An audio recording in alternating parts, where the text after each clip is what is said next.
Gini, untuk penurunan berat badan, pengaturan defisit kalorinya yang optimal, apakah acuan BB Just Eat atau pengurangan 500 sampai 1000 kilokalori. Jadi aku nggak tahu ini Widi Chang atau Wudi Chang, pokoknya @WDY Chang. Ini pertanyaan gini mas, secara teori bisakah cutting sekaligus build muscle? Kalau bisa triknya gimana mas? Ini cara untuk menaikkan berat badan bagaimana? Jadi biasanya mungkin untuk orang-orang yang dia memang agak underweight atau ya berat badannya kurang lah ya istilahnya. Ada tips nggak mas dari Mas Rizal?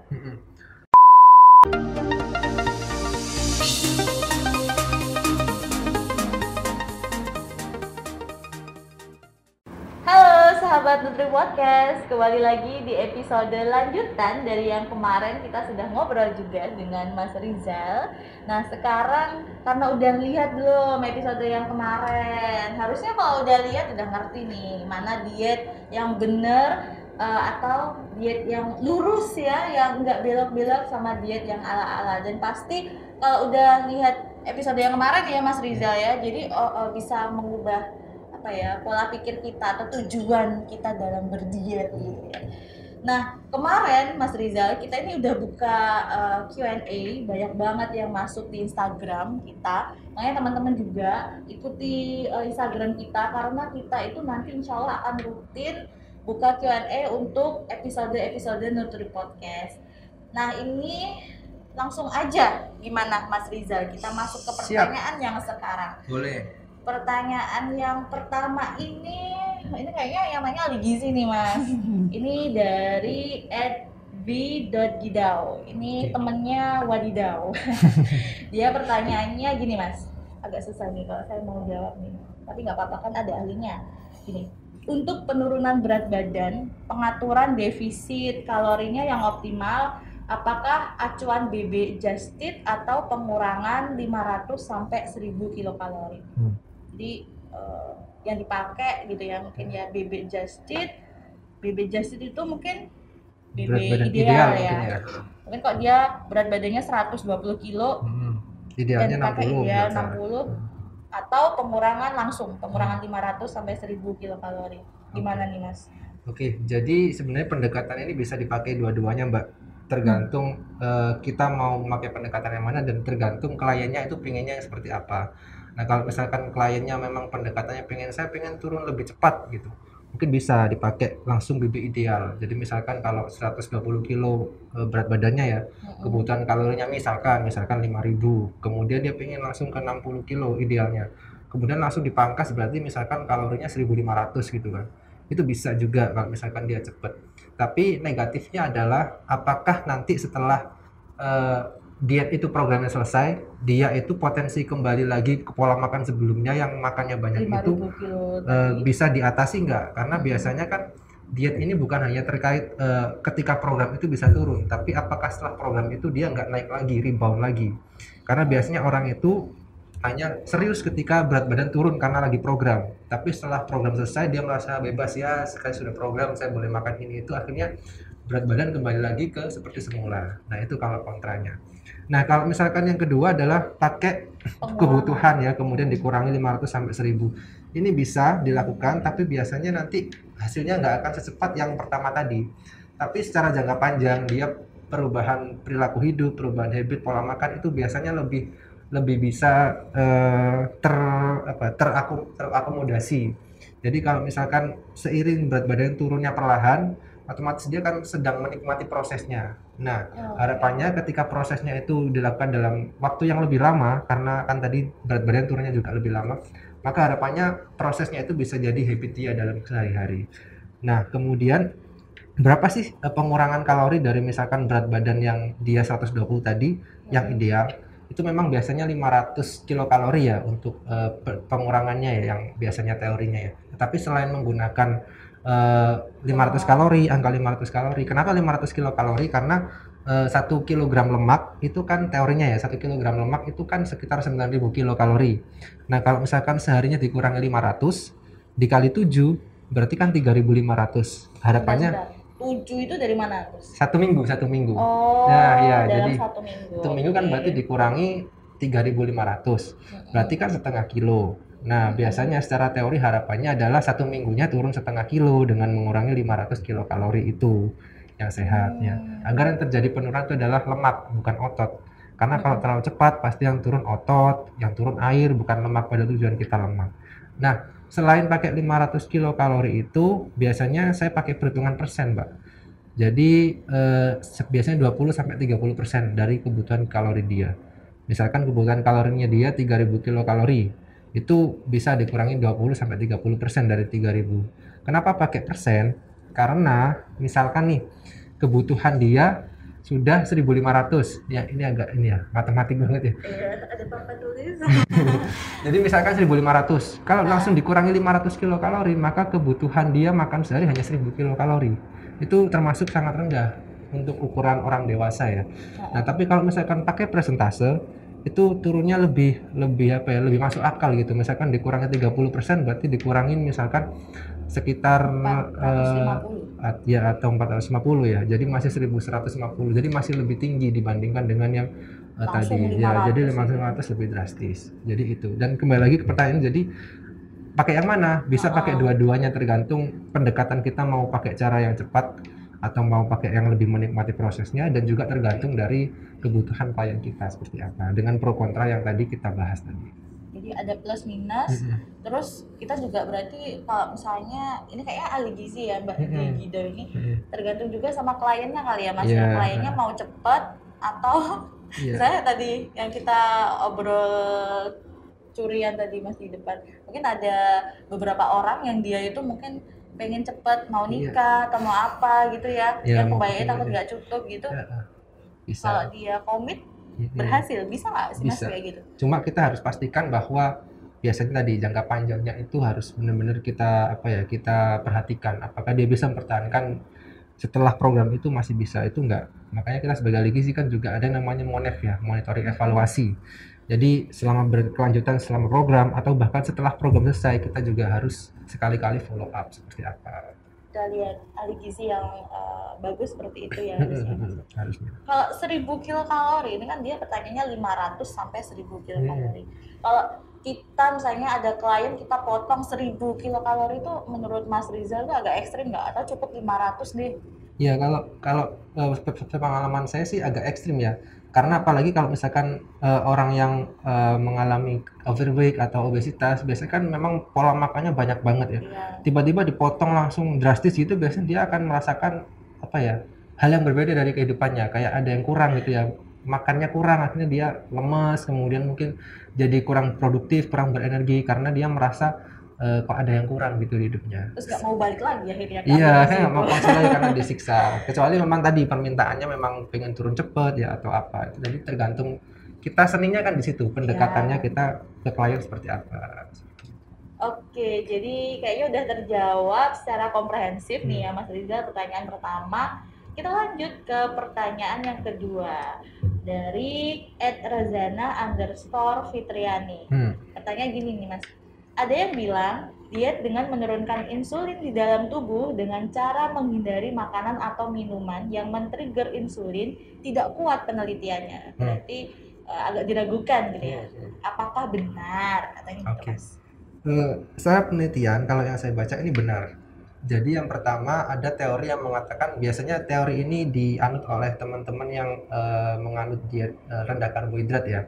Dia beranggapan bahwa ketika kita konsumsi karbohidrat, kemudian insulin naik, akhirnya makanan itu kan akan disimpan di dalam tubuh kita karena adanya insulin yang naik tadi. Nah, caranya akhirnya lemak gak terbakar karena tadi ada insulin tadi. Dan teorinya juga mengatakan bahwa ketika dia kadar insulinnya rendah, maka kemudian penyimpanan lemak itu tidak terjadi sehingga makanan terus dibakar. Seperti itu, dibakar, lemaknya juga dibakar. Nah, tapi teori ini terbantah dengan banyaknya penelitian-penelitian menyatakan bahwa baik itu diet rendah karbohidrat maupun diet yang tinggi karbohidrat, baik itu yang diet rendah lemak tinggi karbohidrat misalkan, dan juga diet yang tinggi lemak dan rendah karbohidrat, asalkan keduanya ini ketika jumlah kalorinya sama ya, sama-sama defisit kalori dan jumlah kalori disamakan, ini nggak ada perbedaan penurunan berat badan yang signifikan. Jadi kesimpulannya adalah mau kamu itu diet tinggi karbohidrat, rendah lemak, atau diet yang tinggi lemak atau rendah karbohidrat, asalkan kalorinya itu sama, ya. Nggak masalah insulin dan lain sebagainya, karena itu nggak mempengaruhi signifikan, hasilnya tetap akan sama. Dan juga jangan lupa, ini juga catatan bahwa teman-teman yang penganut diet rendah karbohidrat tinggi lemak biasanya kan juga ada protein juga. Nah, jangan lupa bahwa protein itu sebenarnya juga bisa meningkatkan insulin. Jadi misalkan penelitian terkait konsumsi whey protein itu juga meningkatkan insulin juga. Jadi kalau misalkan dia menghindari karbohidrat dengan alasan untuk mengontrol insulin, ketika dia rendah rendah karbohidrat dan tinggi lemak ini juga dia makan protein, insulinnya juga tetap akan naik meskipun naiknya nggak sesignifikan ketika di karbohidrat. Jadi ya sama aja, maksudnya nggak ada hubungannya, maksudnya nggak terlalu signifikan lah insulin itu untuk penurunan berat badan. Yang penting adalah jumlah kalori totalnya dalam sehari. Oke, jadi semoga terjawab ya teman-teman yang mau diet, terus mungkin menghindari karbohidrat, terus proteinnya mungkin yang ditingkatin, ternyata juga menurut penelitian sama aja. Iya. Yang penting yang banyak difokuskan itu adalah Kalori, kalorinya, jumlah kalori. kalori total ya Mas Iya. ya. Kalori Dan total. kita lebih apa ya, lebih mudah untuk mengontrol kalori kan, kita dari makanan kita catat kalorinya seberapa dibanding kita mengontrol misalkan mau memonitor insulin kita, masa ya setiap kita 2 jam sekali tes insulin gitu ya, berapa gunanya gitu kan, itu juga susah untuk diaplikasikan gitu. Jadi dari comfortnya juga lebih bagus kayak gitu ya. Yes. Untuk praktikalnya. Oke, semoga terjawab ya Mbak @rozana_fitriani. Selanjutnya ini pertanyaan ketiga dari aku nggak tahu ini Widi Chang atau Wudi Chang, pokoknya @wdy Chang. Ini pertanyaan gini Mas, secara teori bisakah cutting sekaligus build muscle? Kalau bisa triknya gimana Mas? Ini kayaknya anak gym nih Mas. Yes. Pas banget ya di Mas Rizal nanya kan? Nah, sebelum kita bahas ini, mungkin buat teman-teman yang masih belum paham apa itu cutting, apa itu bulking ya, build muscle. Jadi saya jelaskan secara singkat dulu. Jadi cutting adalah proses penghilangan lemak, kadar lemak di dalam tubuh. Jadi ketika orang itu nge-gym kan bentuk otot, makan banyak, kemudian ototnya kebentuk. Biasanya setelah otot kebentuk itu lemak juga ikut bertambah, meskipun banyak, meskipun sedikit pasti akan bertambah ya. Sehingga membuat definisi otot itu nggak kelihatan jelas gitu karena basah tadi ya. Kalau misalkan teman-teman lihat binaraga kan ototnya gede tapi badannya kering gitu ya. Jadi karena kadar lemaknya rendah. Nah, itu karena kadar lemaknya udah rendah. Biasanya kalau misalkan masih basah ya karena kadar lemaknya tinggi. Makanya dibutuhkan cutting. Sebentar Mas, basah kering itu apa Mas? Keringatnya atau apanya yang basah? Ototnya nggak kelihatan. Oh, itu istilahnya kalau ototnya Samar-samar. nggak kelihatan tuh apa? Kelihatan Kering. ya, itu basah. Oh, basah ototnya. Jadi kelihatan gede doang tapi definisi ototnya, lekuk-lekuknya itu nggak ada. Oh, nggak kelihatan lekuk-lekuknya. Nggak kelihatan merongkol-merongkolnya gitu, nggak ada. Urat-uratnya yang kayak ulat-ulat itu, cacing-cacing itu nggak kelihatan. Itu yang lebih bagus yang mana? Kelihatan apa enggak Mas? Yang biasanya kalau untuk kontes-kontes atau untuk penampilan sih yang kelihatan. Makanya adalah istilah cutting itu untuk memperlihatkan definisi otot tadi, kadar lemaknya lebih rendah seperti itu. Masuk istilah six-pack itu. Nah iya, six-pack itu juga biasanya orang kalau lagi bentuk otot, six-packnya pasti sedikit banyak akan hilang karena kadar lemaknya pasti nambah. Nah, untuk memperlihatkan six-packnya itulah ada namanya fase cutting ya, cutting, memotong lemak-lemak yang ada itu. Nah, untuk jawaban ini secara teori gampang-gampang susah ya caranya, bisa tapi gampang-gampang susah. Yang pertama adalah tentu defisit kalori ya. Jadi defisit kalori tapi nggak boleh terlalu ekstrim defisit kalorinya, karena kalau defisit kalori terlalu ekstrim ototnya nggak dapat makanan. Jadi harus benar-benar diatur. Kalau misalkan orang-orang apalagi yang binaragawan tuh harus lebih presisi ngitung kalorinya justru. Ya. Terus kemudian yang pertama defisit kalori nggak boleh terlalu ekstrim ya. Yang kedua adalah konsumsi proteinnya harus cukup. Kalau dihitung secara kebutuhan zat gizi, protein kalau misalkan cutting 1,6 sampai 2,2 gram per kilogram berat badan. Jadi lumayan tinggi juga itu. Jadi kalau berat badan 60 kilo misalkan butuh sekitar ya 120 sampai 150 gram lah. Gram per hari ya Mas? Per hari. Kalau dada ayam itu mungkin bisa sekitar 1 kilo ya mungkin ya itu ya. Kalau dari dada ayam aja ya. Karena 100 gramnya itu kan 20. 100 gram ayam 20 gram protein. Berarti ya sekitar 700 lah, 750-an gram. Ya, 3/4. Nah, proteinnya tinggi kan bisa pakai yang lain juga, misalkan susu dan lain sebagainya. Yang kedua itu ya protein tinggi. Yang ketiga harus progressive overload angkatannya. Jadi progressive overload itu istilahnya adalah dia ketika latihan itu angkat beban itu harus naik terus angkatannya, baik itu angkatan bebannya atau repetisinya atau setnya. Jadi dalam kondisi defisit kalori biasanya akan susah untuk menaikkan angkatan itu.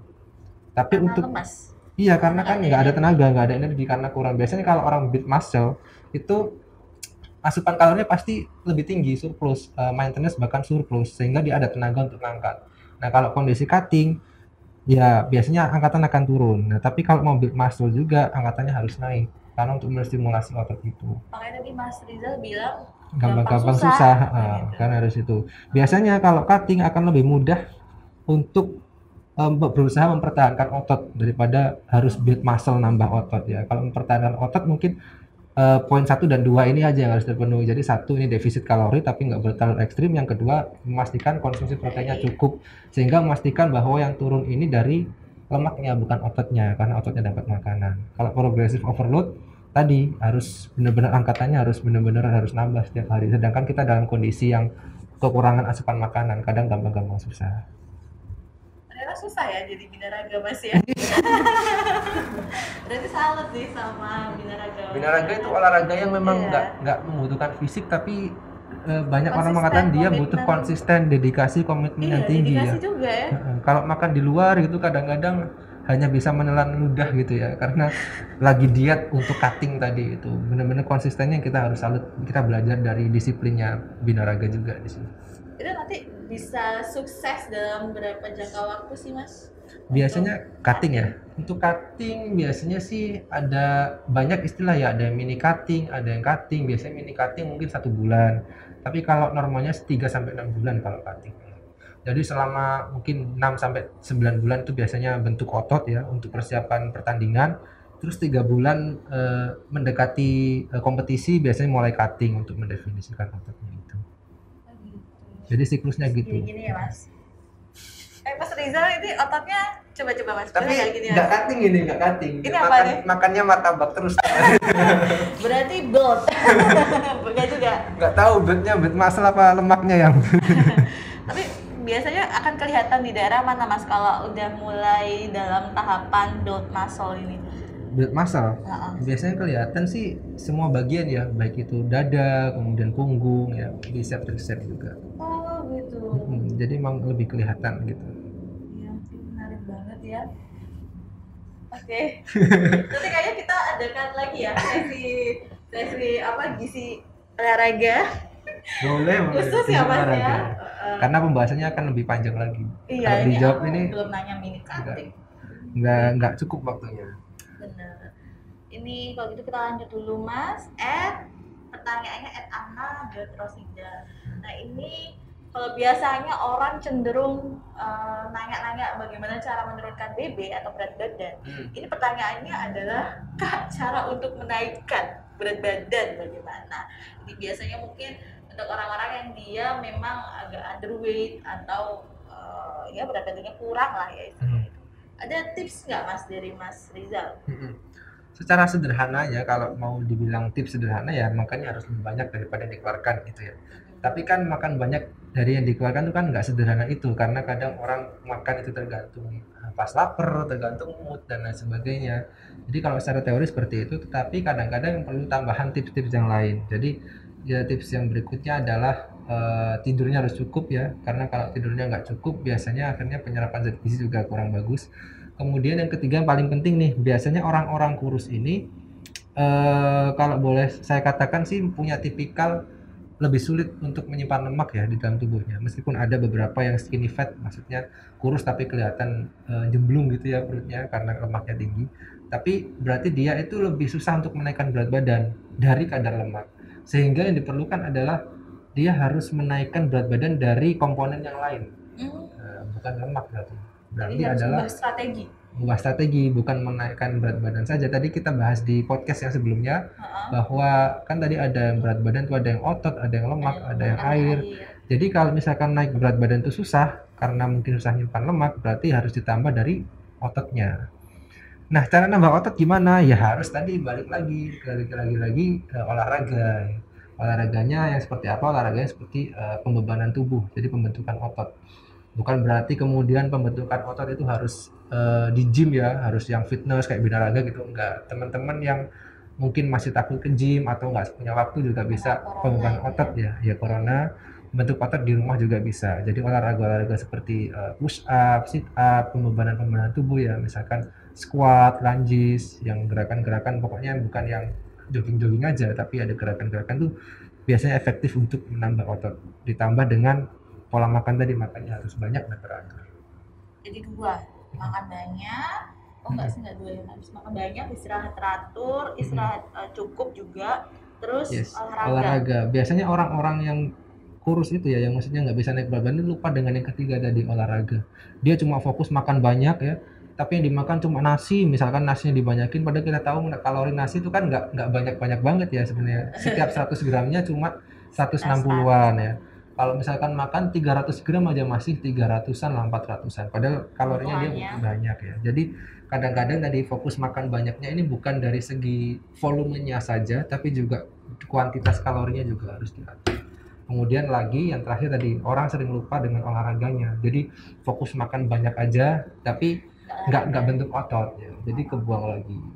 Padahal dia mau naikin berat badan, padahal mungkin ada orang yang tadi ya Mas ya, yang badannya emang dia nggak bisa nambah lemak. Tipikalnya ya, lebih susah nambah lemak, jadi harus nambah otot. Jadi jangan-jangan Mbak Ana ini yang tipikal lemaknya susah dibentuk, mungkin bisa dicoba strategi olahraga. Dan olahraganya harus yang angkat beban atau menahan beban kayak tadi push up gitu Mas. Karena kalau kardio sama aja ototnya nggak bisa terbentuk. Maksudnya kalau fokus ke kardio saja itu nggak kebentuk. Tapi bukan berarti kardio nggak boleh juga, itu bagus juga buat kesehatan jantung, kesehatan kardiovaskular ya.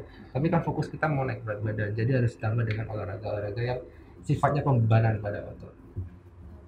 Menarik juga, biasanya soalnya kalau ketemu orang tuh aku olahraga cuma nyapu. Pokoknya berkeringat itu kadang orang awam bilang itu olahraga Mas, tapi seperti yang udah Mas Rizal sebutkan di episode yang sebelumnya, kalau beda ternyata ya aktivitas yang olahraga sama yang non olahraga gitu ya Mas. Kecuali nyapunya itu terprogram ya, ada repetisi setnya 1, 2, 3 gitu sampai 30 menit misalkan. Nah, itu mungkin bisa dikatakan olahraga. Dan mungkin nanti akan saya usulkan ke Koni buat cabang baru, cabang olahraga menyapu. Kalau ada yang seperti itu. Atau mungkin sapunya dikasih beban 10 kilo Mas. Bisa. Iya kan, sama kan berarti bisa. Oke, jadi pekerjaan rumah tangga beres, olahraga juga dapat. Oke, semoga terjawab ya Mbak Ana dan Rosida. Lanjut pertanyaan dari Saprita Sari. Pertanyaannya, saya mau tanya untuk jadwal dan jumlah makan yang tepat untuk diet sehat. Jadwal dan jumlah Mas. Oke. Jadi kalau di dalam gizi ya, kita belajar gizi dulu kan ada yang bilang bahwa makan harus teratur ya. Ada 3 kali makan dan 2 kali snack ya. Nah itu memang sampai sekarang masih kepake kalau misalkan mau diet sehat. Karena apa? Makan teratur itu membantu kita untuk mengenali sinyal-sinyal lapar kita. Jadi ketika kita jam makan teratur itu biasanya ketika jam itu karena sudah terbiasa maka hormon ghrelin kita akan keluar. Makanya kita lapar nih, biasanya kalau kita misalkan kebiasaan sarapan jam 7 pagi, misalkan sudah beberapa lama jam 7 pagi itu sarapan, terus kemudian ada satu hari di mana kita mungkin nggak sempat sarapan pagi jam 7, kemudian kita akan merasakan lapar pada jam itu ya, karena memang lebih sensitif. Iya, karena hormon ghrelinnya memang sudah memproduksi di jam itu, karena memang sudah terbiasa makan jam seperti itu. Jadi maksudnya adalah makan teratur itu memang bagus untuk ritme tubuh kita seperti itu. Tapi bukan berarti suatu keharusan juga makan teratur, karena tadi kalau misalkan kita lagi nggak ada waktu atau lagi kita fleksibel aja. Jadi untuk jadwal ini kalau bisa diusahakan teratur, tapi nggak harus strict juga, harus bener-bener yang kemudian sampai ada yang mengatakan bahwa telat 5 menit aja udah cheating gitu ya. Ada yang begitu ya? ada Mas? yang diet viral tadi yang kita bahas di awal itu. Salah satunya ada bilang gitu juga. Jadi makan harus benar-benar teratur, strict, telat 5 menit tuh dikatakan cheating. Itu juga nggak kurang benar juga Agak ya. menyusahkan ya, Ya kalau nggak kayak gitu menyusahkan. ya, Kalau kayak kita sedang militer. podcast gini kemudian, oh jam 11 saya waktunya makan nih, sebentar ya Mbak ya saya makan Iya, gitu kan. harus. Harus makan. Nah itu kan juga nggak fleksibel aja sih sebenarnya. Nah untuk jumlahnya sendiri tadi ya kalau secara bicara secara kuantitas kita sih ngomongin tentang kalori tadi ya, yang harus kalorinya harus seimbang antara yang masuk dan yang keluar. Tapi kalau misalkan nggak mau ribet ngomongin tentang kalori, sebenarnya ada pedoman yang sederhana sih. Ikut Kemenkes saja yang isi piringku itu.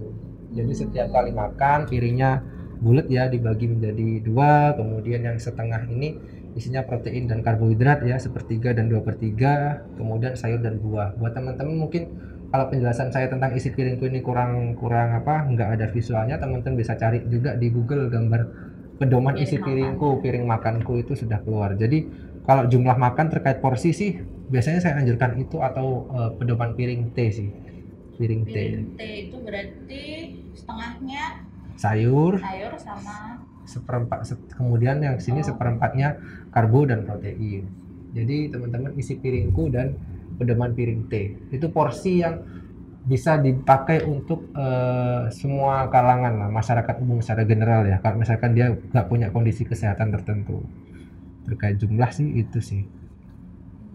mungkin kalau nggak ada waktu ketemu sama ahli gizi ya kan, karena kan kalau kayak gitu mungkin jumlahnya juga disesuaikan tadi Iya, ya sama kondisi berat badan, ya. kondisi. Tujuannya medisnya apa seperti itu. Tapi kalau orang sehat sih pakai isi piringku bisa. Itu jumlahnya sudah diperhitungkan lah sama Kemenkes, harus makan sayurnya itu 3 sampai 5 porsi per hari, kemudian sayurnya 2 sampai 3 porsi, buahnya 2 sampai 3 porsi itu sudah masuk semua di situ.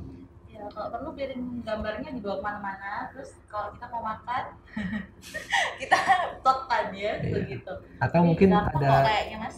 iklan isi yang jualan piring isi piringku bisa sponsori Bisa podcast ini. endorse podcast kita, nanti kita akan pakai piringnya. Tapi bisa kayaknya nanti kita cantumin ya gambar piring makan di sini. Iya. Oke, masih semangat Mas. Ini ada satu pertanyaan yang left, ini dari Ed Syaiful Anwar. Ini pertanyaan pamungkas nih Mas. Bagaimana mengecilkan lingkar perut gitu? Ini lingkar perutnya kebetulan katanya udah 92 cm Mas. Gimana Mas? Oke. Jadi lingkar perut kenapa kok lebar ya? Apalagi laki-laki ya. Ini karena tadi kadar lemak tubuhnya yang tinggi. Nah, ketika kita lihat aja misalkan berat badannya sama-sama nih 100 kg misalkan. Tapi yang orang A sama B 100 gram. Nah, ya, 100 kg. Tapi kenapa orang A ini lingkar perutnya bisa cuma 80 misalkan, yang orang B ini 92? Karena komposisi tubuhnya tadi berbeda. Satunya ototnya yang tinggi, lemaknya rendah. Yang orang kedua ini lemaknya tinggi, ototnya yang rendah. Karena volume lemak itu lebih besar dalam berat yang sama. Volume otot itu lebih besar daripada volume otot. Otot lebih padat. Sehingga gimana cara kecilinnya? Berarti harus dikurangi lemaknya. Cara mengurangi lemak gimana? Ya tadi diatur pola makannya, kemudian olahraganya fokus ke yang pembebanan sehingga ototnya nambah, lemaknya turun ya, kemudian istirahat cukup dan lain sebagainya. Itu sebenarnya tips-tips itu sederhana sih, cuma kadang-kadang yang susah itu menjalaninya gitu kan. Kadang orang itu sudah tahu, tapi kadang-kadang juga menjalankannya itu nanti gitu, nggak tahu tunggu apa gitu. Kan ada istilah diet mulai besok. Oh iya. Itu salah ya. Yes. Salah, jangan dipakai. Jadi intinya tadi Mbak, karena apa? Kenapa lingkar perutnya gede? Karena kadar lemaknya yang tinggi. Sehingga cara ngurangi gimana ya? Cara nguranginya adalah dengan mengurangi lingkar perut tadi. Caranya gimana ya? Dengan mengatur pola makan tadi untuk pengurangan massa lemak itu. Iya. Ini kalau dia bilang lingkar perutnya 92 cm ini udah masuk yang apa nih Mas kategorinya Mas? Oke, jadi kan kalau laki-laki kan rekomendasinya itu di bawah 90. Berarti ini udah lebih dikit ya. Mungkin kalau pagi-pagi atau pas puasa mungkin bisa mungkin ya, atau pagi setelah BAB gitu mungkin bisa 2 cm lah ya, tapi nanti setelah makan balik lagi, dan itu wajar sih kalau makan lebih gede karena kan lambung terisi ya? Jadi nggak masalah, tergantung nanti cara pengukurannya seperti apa. Dan mungkin juga buat teman-teman yang di rumah, boleh nggak sih Mas dikasih tips caranya mengukur lingkar perut yang benar itu kayak gimana? Karena kan mungkin ada yang nggak punya timbangan dan mungkin beli timbangan mungkin meskipun sebenarnya ada timbangan yang murah juga ya. Terus mungkin tapi dia punyanya ini itu biasanya kita pakai itu kayak meteran gitu ya, untuk yang menjahit itu bisa ya dipakai itu ya? Bisa. Cara ukurnya gimana Mas? Lingkar perut itu yang mana? Apakah yang menggelambir itu yang harus diukur? Oke, jadi untuk mengukur lingkar perut itu sebenarnya langsung dipaskan dengan pusar ya. Jadi kalau pusarnya di sini berarti yang ukurnya di sebelah sini. Dan kalau misalkan selain ukur dengan pusar yang tadi kalau laki-laki 90, perempuan 80 cm ya. Perempuan 80 cm, laki-laki 90. Nah, selain itu sebenarnya juga bisa menggunakan indikator WHR ya. Waist to hip ratio. Waist to hip ratio. Jadi rasio antara pinggang dan pinggul ya. Pinggang dan pinggul ya. Jadi kalau misalkan tadi lingkar perut kan di pusar, kemudian ditambah lagi dengan yang di pinggul. Pinggul itu bawahnya lagi yang dekat dengan apa sih istilahnya? Lingkarnya celana? Iya, lingkarnya celana. Nah, jadi kemudian dihitung kalau misalkan waist to hip ratio-nya itu kurang dari 1, itu berarti masih aman. Tapi kalau misalkan lebih dari 1 ya, kan tadi perutnya yang lebih lebar ya, berarti harus waspada, harus mulai sadar diri untuk menurunkan berat badan seperti itu. Kalau udah mulai nggak bisa tadi ya benerin tali sepatu. Berarti itu mungkin kemungkinannya rasio pinggang sama pinggulnya sudah bisa 1 lebih dari 1. Lebih ya Mas ya. Oke, menarik sekali Mas Rizal, dan pertanyaannya alhamdulillah sudah terjawab dengan komprehensif oleh Mas Rizal kali ini. Terima kasih juga saya ucapkan kepada para penanya yang sudah berpartisipasi. Semoga puas dengan diskusi kita kali ini. Dan teman-teman jangan lupa saya mengingatkan untuk follow Instagram @laboratoriumgizi, kemudian juga bisa ikuti FB dan subscribe YouTube kami di Laboratorium Gizi. Kemudian kami juga ada websitenya adalah www.laboratoriumgizi.jatimprof.go.id. Di situ banyak sekali informasi, resep-resep, event, dan juga layanan di UPT Laboratorium Gizi. Dan kalau masih penasaran, boleh nanya nggak sih Mas ke Mas Rizal mungkin, atau follow Instagramnya Mas Rizal, karena banyak banget juga ya info yang dibagikan oleh Mas Rizal ini. Di Mas Instagramnya Mas Rizal? @rizalnutritionist. @rizalnutritionist digabung semua ya Mas ya? Biasanya kita juga buka Q&A di situ. Oh iya, jadi mungkin ada yang masih mau nanya bisa langsung ceki di Instagramnya Mas @rizalnutritionist. Okay. Nah, karena kita sudah selesai menjawab pertanyaan dari teman-teman, mungkin saatnya kita undur diri. Tapi sebelum kita undur diri, mungkin kita mau mendengar closing statement dari Mas Rizal nih. Ada yang mau disampaikan nggak Mas sama pemirsa? Oke, jadi teman-teman yang mau diet, baik itu mau diet turun berat badan, naik berat badan, jangan hanya fokus pada hasilnya saja, karena hasil itu kadang-kadang pengen instan, pengen cepat dan lain sebagainya. Tapi juga fokus nikmati prosesnya, karena proses ini bukan berarti hasil itu nggak penting ya, tapi proses ini yang jauh lebih penting ya, karena perubahan perilaku, perubahan habit satu persatu perlahan sampai jadi kebiasaan seumur hidup itu lebih penting daripada hanya sekedar menurunkan angka-angka di timbangan saja. Angka-angka di timbangan itu ada lebih penting. Tadi yang dibilang Mas Rizal. Dan yang terakhir ya, jangan kemudian karena kita mengejar angka-angka di timbangan hingga melupakan kesehatan dan kebahagiaan kita. Itu yang paling penting. Jadi jangan lupa bahagia. Ya, bahagia juga penting. Iya, untuk bahagia harus hidup sehat dan olahraga. Jangan lupa selain diet. Oke, sampai jumpa teman-teman sahabat Nutri Podcast. Jangan lupa like dan subscribe ya. Kita say bye-bye dulu Mas. Assalamualaikum warahmatullahi wabarakatuh.